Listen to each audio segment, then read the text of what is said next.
ইসরায়েলের তেল আবিবে কিরিয়া সামরিক ঘাঁটির কাছে একটি ইরানি ব্যালিস্টিক ক্ষেপণাস্ত্রের দুটি ক্লাস্টার ওয়ারহেড আঘাত হেনেছে।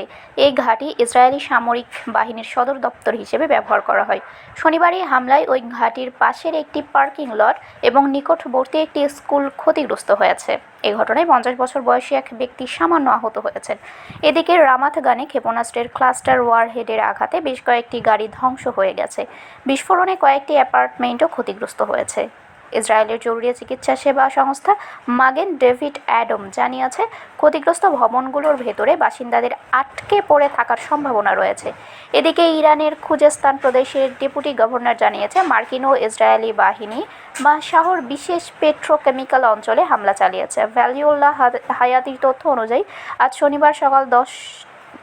গত শনিবার সকাল 10:45 প্রাদেশিক রাজধানী আহভাজের পূর্ব ও পশ্চিমে 3টি বিস্ফোরণ ঘটে। তবে এতে কোনো হতাহতের খবর পাওয়া যায়নি। কিছুক্ষণ পর 10:47 শহর পেট্রোকেমিক্যাল কারখানায় আরও 3টি শক্তিশালী বিস্ফোরণ ঘটে, যদিও ক্ষয়ক্ষতির পরিমাণ তাৎক্ষণিকভাবে নিশ্চিত হওয়া যায়নি। শারমিন শিমু, বরেন্দ্র টেলিভিশন।